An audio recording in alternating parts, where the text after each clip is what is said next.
meeting is being recorded. Lovely announcement there. So, hi, Erin. My name's Kirsty Mackay, and I'm the founder of the Book Dragon. And we wanted to have a chat with you today, just to get to know a little bit about you as an author, and also about your work as well.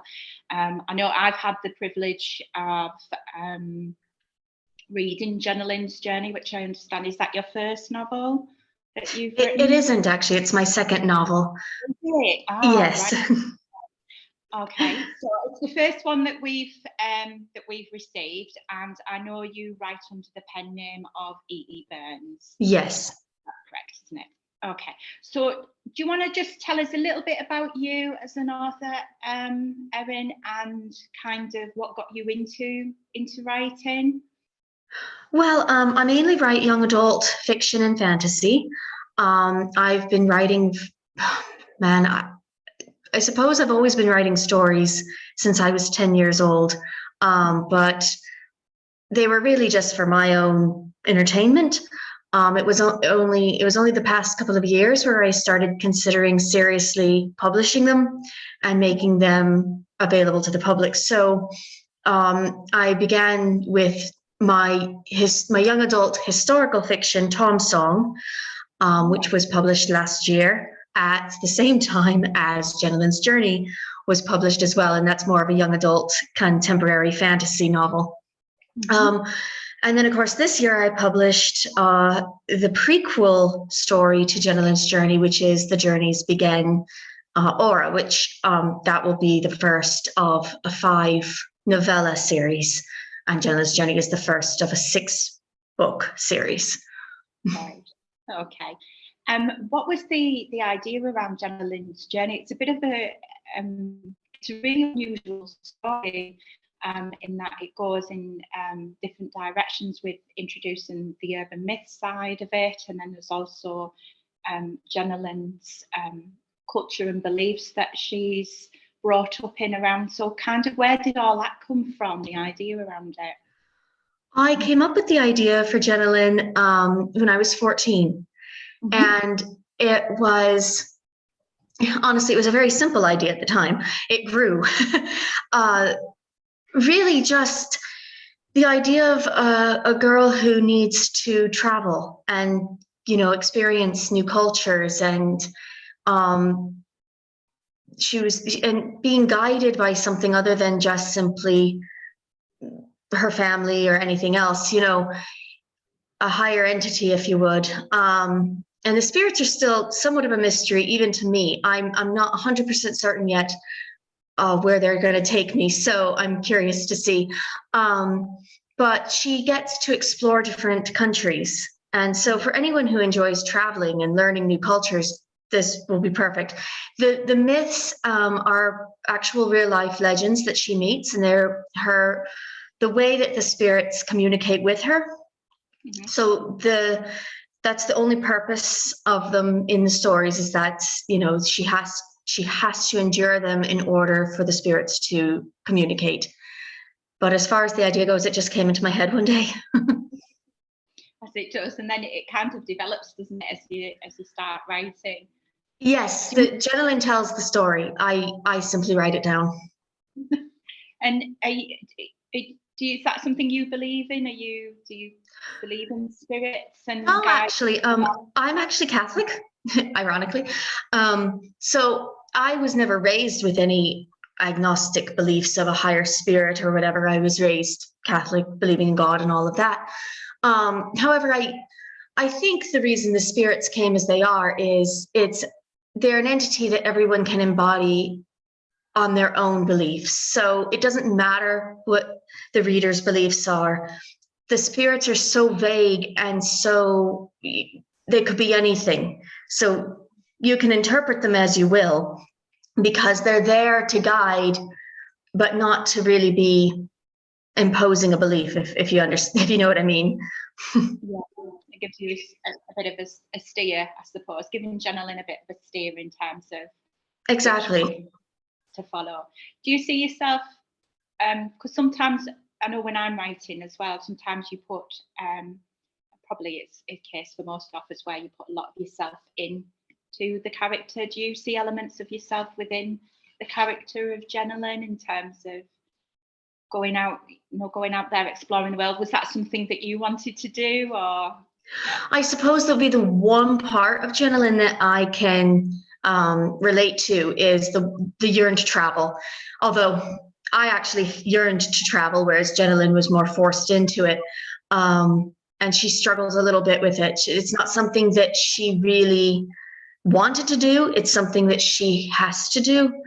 Whereas I enjoy traveling, I wanted to learn new cultures. So I suppose I'm having more fun writing it than Jenilyn is experiencing it, honestly, because she just wants to be home with her family in LA, and she misses her friends and her family. So as much as she does enjoy meeting new people, and it is interesting to see the world, this was never something that was innately inside her to want to do, whereas it was in me. I truly did want to explore the world and see other places. Yeah. So moving away, so we don't give too much away about Jenilyn's journey, because obviously we want our readers to read the book, and we don't want to give any spoilers away. Just thinking about your earlier works, because obviously we haven't yet received those. So can you tell us a little bit about the earlier stories that you've written? Well, I have several early stories. I think I have about 14 books written all told, but they're not finished, or they need to be rewritten because I did write them so young. As for the other book that was published alongside Jenilyn's Journey the same year, Tom Song, that is young adult fiction, but I wrote that when I was about 12, I want to say, maybe 14. And basically it's a very underdog story. So it's about a boy who loves to sing, has a natural talent for singing, but is sort of stunted by his domineering father and abusive grandmother and father figure. And they tell him that it's feminine to sing. This is set in the early 20th century. So boys don't sing. It's really just, that's what his father believes. And it isn't until he meets a retired opera singer, Sebastian Gallo, that he realizes, oh, my father's not right. There is another world out there, and I might actually be able to go for my dreams and become an opera singer. And Sebastian teaches him, and it's really just about Tom and his journey and how he evolves from being a very stunted boy into a confident man who fulfills his dream. Sounds great. And your new book that's imminent for release, am I right in thinking that the new one? I know we've moved forward in terms of we've got everything kind of ready, and I don't know if you have an official release date, or whether it has been for the prequel to Jenilyn's Journey. The prequel has released. It released on the 8th of October, so it is available now. And that is a novella. That will be a prequel series of novellas for the Jenilyn's Journey series. Yeah. And without giving too much away, can you give us a little bit of an overview about that and the inspiration behind it? Well, that actually happened by accident. You see, when I wrote Jenilyn's Journey, within the first chapter, I touched upon her mother explaining that the journey tradition started with her 3 times great-grandmother during the Civil War, because her family had been killed. And it was really only a couple of sentences in the first chapter to just touch upon where the journey started and why. And then I had the idea later, much later, to think, okay, well, maybe I can just write a short story on this 3 times great-grandmother as a reader magnet, or something that, I can use as just a short story to explain it. Well, my editor loved it so much that she decided, no, Erin, you can't have this just be a short story. We need to know the full story of Aura and what happened to her, because this was too interesting. So then it gave me the idea that, all right, if I'm going to turn this into a novella, then I may as well talk about the 5 generations before Jenna-Lynn, there were 5 generations of strong women who went through remarkable experiences well before Jenna-Lynn ever started hers. And I thought, well, that would be an interesting series to explore the journeys the women in her family made before we even come to her. So that's how Aura's story got told, was basically just it evolved into her full journey, whereas I really wasn't expecting to write her full journey. But there you have it. She's out there now. Great. And so what's in the pipeline? What's next for you? Are you carrying on any of the previous one, Tom, or any follow-up to that? Or are we looking at Jenna-Lynn's next adventure? The next book releasing will be the second book to Jenna-Lynn's journey, the main series. So it will be Jenna-Lynn's continuation in France. And that is finished, and it just needs to be sent to the editor. So I'm hoping, fingers crossed, that there will be a release by the spring, early summer, if everything goes well. Great. And just obviously there's a lot of writing that you've done. What do you do anything else apart from the writing? What do you do in your spare time, for example, when you're not writing? I don't think I have spare time. I have 3 kids, 4 if you include my husband, and I don't think writing is my spare time. That is what I do. I write. I occasionally read, but I write most of the time, aside from baking or if I get to go for a walk. And in terms of your writing, are you one of those writers who writes when the mood takes you, or do you have a set sort of structure of when you do your writing? How does that work for you? I used to only write because I wasn't planning to publish, so I used to only write when I was in the mood, when I got in the creative zone in my head. But ever since I got published, I realized that I need to be more disciplined and actually force myself to sit down and write. And it's gotten easier, but it does take a bit of discipline to sit down and actually get yourself into that creative zone. And there's a lot of ugly writing that happens that I have to then go back when I'm in the creative zone and fix, but at least it gets it down on paper. And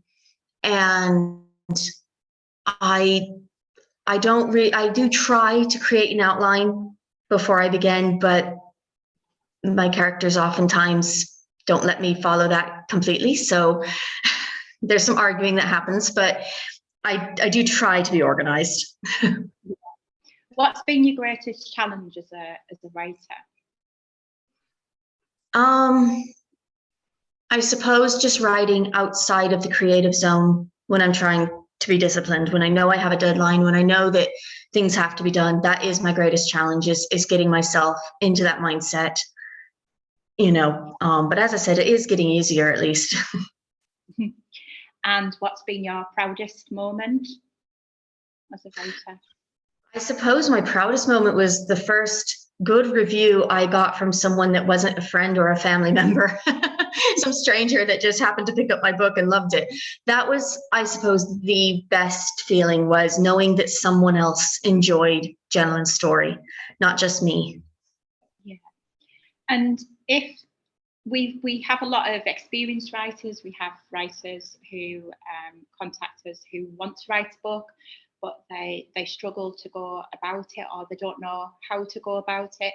What would be your piece of advice to somebody who wants to write for the very first time? What would you say to them? I suppose it will depend on what comes naturally to them, because writers come in all different sizes. So some people just write by the seat of their pants, and some people really need to plot and outline. So depending on what feels natural for them, I suppose the easiest way is to make sure that they know generally what the beginning, the middle, and the end will be of that story. Before they even start. Now, the characters will take it from them. I mean, the middle always changes. The end, in fact, could change. But if they start with the vague idea of what they want to write, it makes it a bit easier. and just to make sure that if they can, that there is some protagonist, there is something in the story that will create tension or something that will pull the story along. We don't live in a world of rainbows and unicorns, and I don't think that a truly good story should be about rainbows and unicorns. I think it needs to have attention. There needs to be a villain or some challenge that the character faces in order for the story to move. Great. That's a great piece of advice. I'm sure there'll be a lot of our authors who actually relate to that as well, and it'll be great for the new and inspiring writers as well to sort of kind of make a start with a start. Yeah, I think that's it, because sometimes it's just getting that ball moving, isn't it? You've got all that idea, you want to sit down, and then you start looking at the blinking away the screen. I'm not sure where to start from there. Well, it is. It's a writer's worst nightmare is a blank page. It really is. And because it can become exceedingly overwhelming because you don't know where to start. So sometimes an outline does help. Just, jotting down ideas. That's great. And can I ask, is there a couple of things we don't know about you, Erin, that you would like to share with us? Something that your readers don't know about you, that just to give us a little bit more flavour of who you are as a person as well as a writer? Well, not everybody, because I'm not active in it anymore, but for years I rode horses. I was riding horses since I was 6 years old. And I used to actually be a teacher. I used to teach the Olympic disciplines, so dressage, jumping, and the like, before I moved to Ireland. Horses were always a part of my life. That's my riding always took a back seat to it. And then lately, over the past 8 years, I haven't really done much in the horse world. And I suppose the other thing is I was a singer in a classical choir for 6 years when I was younger. Loved to sing.